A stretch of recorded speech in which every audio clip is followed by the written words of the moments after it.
अस्सलामु अलैकुम। आज की वीडियो में हम बात करेंगे नीदरलैंड के पासपोर्ट की। तो जो 2023 का एस्टिमेट लगाया गया है उसके मुताबिक नीदरलैंड का पासपोर्ट जो है अब वो 3rd नंबर पर आ चुका है।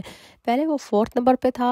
उससे पहले जर्मनी और कनाडा इस तरह के दूसरे पासपोर्ट थे और अब इसने भी अपना रैंक बढ़ा के 3rd नंबर पे आ चुका है। अगर हमारे पास नीदरलैंड का पासपोर्ट होगा तो हम 100 टू 92 कंट्रीज़ में आराम से ट्रैवल कर सकते हैं। तो नीदरलैंड का पासपोर्ट बहुत ज़्यादा पावरफुल हो चुका है और इसको लेना भी इतना ही मुश्किल है नीदरलैंड का पासपोर्ट। लेकिन ये है नीदरलैंड का जो कंट्री है वो दूसरे कंट्री की निस्बत आराम से नेशनलिटी आपको दे सकता है। अगर हमारे पार्टनर के पास पहले से अगर पासपोर्ट है तो फिर आपको 3 साल में पासपोर्ट मिल जाएगा। अगर नहीं है तो फिर आपको 5 साल वेट करना होता है।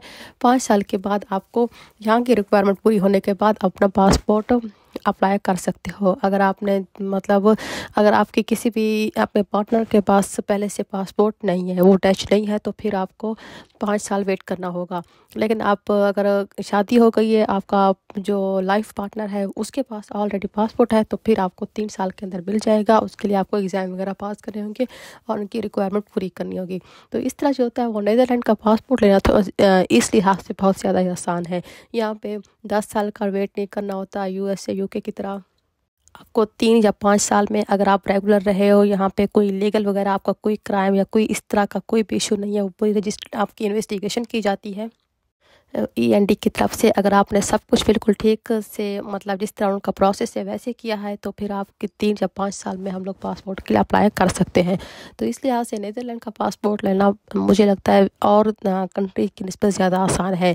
और दूसरा ये है अब ये काफ़ी पावरफुल भी हो चुका है, तो इस लिहाज से भी ये नीदरलैंड का पासपोर्ट अच्छा है। और दूसरा इसका ये फ़ायदा है, अगर आप बीमार हो जाते हो, आप काम वगैरह नहीं कर सकते, तो अगर आपके पास पासपोर्ट है तो इस लिहाज से आपको वजीफ़ा वगैरह भी माहाना दिया जाता है, जिसमें आप आराम से अपना ख़र्चा आराम से निकाल सकते हैं। कोई भी आपको मुश्किल नहीं होती और आपकी हेल्थ इंश्योरेंस सब कुछ आपका और घर वगैरह सब कुछ मिल जाता है अगर आपके पास पासपोर्ट है। तो इस तरह इसका ये भी एक फ़ायदा है।